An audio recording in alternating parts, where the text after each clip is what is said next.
Good morning. It's about 5 o'clock in the morning, a little tired. I'm in my garage. Here in my garage. But guys, in today's video, I thought it'd be cool if I took you on the journey with me to close on my second property.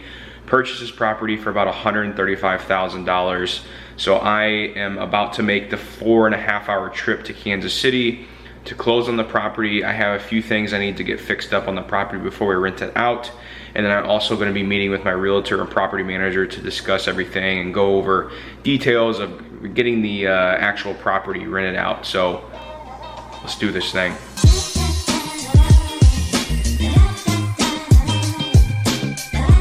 So I stopped at this gas station here. It's a Circle K, and the crazy thing is this is actually the gas station I used to always stop to when I worked in construction. I'd come here, I'd get my iced coffee, and it's about 35 minutes from where I live, and I did my typical morning drive, and I haven't done this in over a year. So it's pretty cool to see, you know, all the construction guys out here right now getting their coffee, the guys I used to see every morning, and to know just in what a year's time has changed, and how, you know, I'm no longer this guy, you know, having to get up before the crack of dawn to get to the job site or get to work or whatever it may be. So whatever that is, guys, if, you know, take it with what you will. For me, it's motivation, and it's kind of exciting to see, like, if you just work your ass off, how your life can really change. Now I'm going to close on my second rental property. It's crazy how stuff happens. Honestly, guys, it really all comes down to just handling your finances right. If you handle your finances right, you can choose to have the freedom that you want to have. You're listening to Bigger Pockets Radio, simplifying real estate for investors large and small. If you're here looking to learn about real estate investing without all the hype, you're in the right place. Stay tuned and be sure to join the millions of others who have benefited from BiggerPockets.com, your home for real estate. All right, so finally, after 4.5 hours or so, made it to closing. I'm about to drop this $35,000 check here and be the new official owner of my second rental property. So it's pretty exciting. I'm gonna take the camera in here. I don't know if I'll get any footage. It may be a little weird, some rando dude just filming his closing time, but whatever. I'm gonna bring it in, we'll see what happens. But I do have a cool spot I wanna take you guys to. As I was driving in, everything looked really familiar, and I realized that literally about a block or two down the road is, well, you guys will see here after closing, but it's a pretty significant spot for me, so I definitely have to go check it out. So let's go get this closing done. We'll head over to that spot, and then I'll show you guys the rental here in a little bit.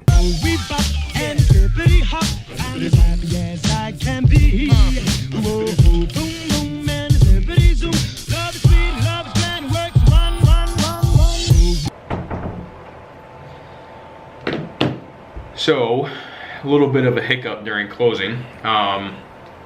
The lady came in and said, are you by yourself today? I was like, yeah, I am. She goes, oh, aren't you married? I said, yes. And she goes, well, your wife needs to be here. I'm like, oh, crap. And I was hoping everything would go smooth, but, you know, things happen. So what's happening right now is, since Lindsay and I are married, they're saying that Lindsay needs to be here to sign on for the mortgage. Since technically I'm the sole borrower, but Lindsay still needs to sign off because the mortgage will be in my name, but since we are married, that she needs to be here to sign it as well. So the lender got in contact with him. He's trying to get Lindsay off to sign these documents. That way we can get through this. Hopefully no more problems. And right now I'm just waiting here at the closing table to see what's gonna happen, really, because I'm 4.5 hours away. So Lindsay's not driving up here today, I know that. All right, so we're good to go. Everything closed. Property is officially mine. But what I wanted to do is I wanted to stop right out here at this building right here. And this building, excuse the crazy hair, is honestly where this whole thing started for me. This whole journey, this whole financial adventure, if you want to call it that. I started working for this company in 2014. Graduated college, got a job accepted here, or a job offer here, working as a civil engineer. I was working on high voltage transmission lines, designing them for, you know, utility companies and whatnot. And I gotta say this, I have a love-hate relationship with this company. I love that I got the opportunity to get a job out of college, but what happened was I hated it. I hated working here. It was miserable, to be honest. But it also was the stepping stone in my financial adventure to venture out and learn about handling money, financial freedom, being able to live the terms of life that I want to live them on. So when I was closing, the building's right over there, I said I've got to drive by there and see it. This has just been a very pivotal moment in my life, was starting to work here. So it's pretty cool to be able to come back, be in the parking lot where I used to park every single morning, walk into the building where I used to walk into every morning, hating going in there. Fast forward 5, 6, 7 years later, closing on my second rental property. I have a successful YouTube channel. I'm working for myself, other business ventures going on, the dividend tracker, podcast, and working on growing the real estate portfolio. It's really crazy when you sit back and think about how life works and how things like this happen. And I remember sitting in my cubicle in that building right there thinking to myself, how in the world am I ever gonna get out of this? And if I could just turn back time and tell younger 24-year-old JJ that where you're gonna be is beyond your dreams of what's gonna happen, it's pretty crazy. So I gotta thank God for giving me this opportunity to do this. And man, what a, it's crazy just looking at the building. It's pretty nuts. But let's go check out the property. We'll do a walkthrough. I got some work to do, and then we'll talk a little bit of numbers also on the property. All right, people, boom, closed for the second rental property. Check that off the list. Let's go take a look inside. So this is a 3-bedroom, 2.5 bath. It's part of a 4-plex. Each unit you can own separately. So it's not like I bought the whole building. I just bought one unit of the 4. So it has a garage. For some reason, the fridge is in the garage. So I'm gonna have to lift that big ass thing in here by myself. One of the bathrooms. Here is the kitchen, living room, nice little fireplace. Probably gonna make my bed right here tonight. Here's the little back patio area. And then if we go upstairs, where the magic happens. I feel like you hear that all the time on MTV Cribs. This is where the magic happens. All right, here's one of the bedrooms. Bathroom off the bedroom. And then walk down this hall. Here's another bedroom. And then here's another bathroom, shower. And then this walks around to this other bedroom. Nice closets, great size, bigger than what I have at home. And then again, this walks through to that hallway. So that's a real quick little, you know, walk through of the house. Again, sorry I'm out of breath. I've been unloading everything. Need to get my fat ass back in shape. But this is gonna be a great property.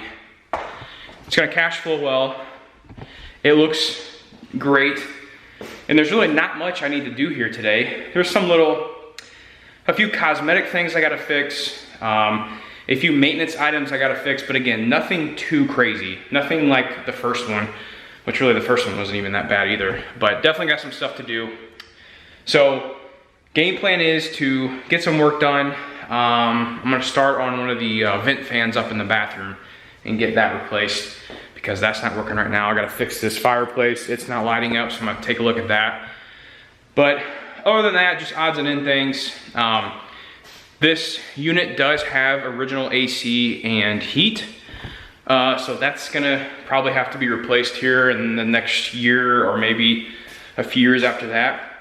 So what I wanted to talk about is like, what are my game plans next? I'm not gonna go into, I guess, numbers too much in this video, because who knows how long this one's already, but I just wanted to make this real quick for you guys to show you, you know, what a $135,000 price tag can get you in Kansas City, Missouri. So I am gonna have a video coming out, I believe it's next week, that I'm gonna be talking about how much I actually make in profit from now my 2 rental properties. And then the goal is moving forward. So the goal is moving forward is the next deal that I'm gonna wanna purchase is the deal with Brad. And if you guys don't know who Brad is a co-host, or is the co-host of the Average Money Podcast. I'm gonna go up here because my audio is probably super echoey. Brad is the co-host of the Average Money Podcast. So the plan is with the podcast is Brad and I are combining the earnings from the podcast plus some of our own personal money, and we are currently looking for a deal. So that's the next step. I told him that if I do find something in this neighborhood and then the other neighborhood where my first rental property is at, I'm gonna be buying that personally. That's just because I wanna have units close together. So I have been planning on sending out mailers in these different subdivisions. So that's the next game plan for me, is to find a property for the podcast and then also send out mailers. Sorry, I'm like literally out of breath. I've been nonstop all day. And I literally just chugged a Smirnoff because I have the best realtor in the game. Here you go, Ariel.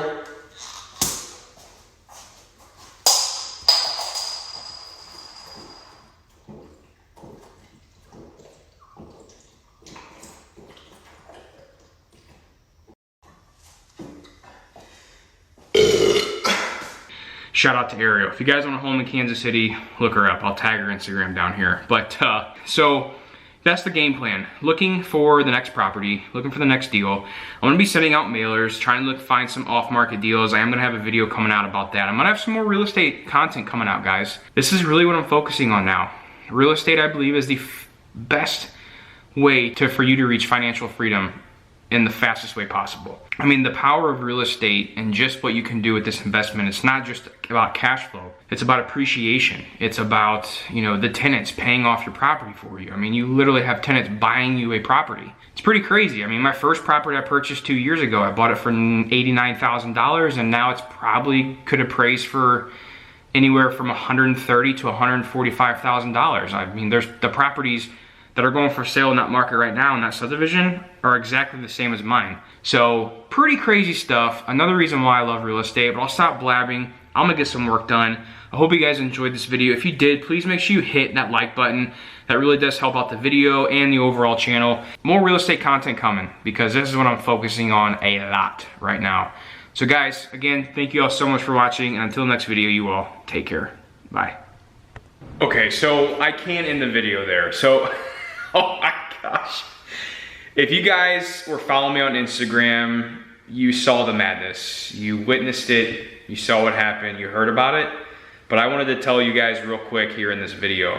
So the first thing I did, let me turn this around, is I had to pull this fridge from the garage and put it in there.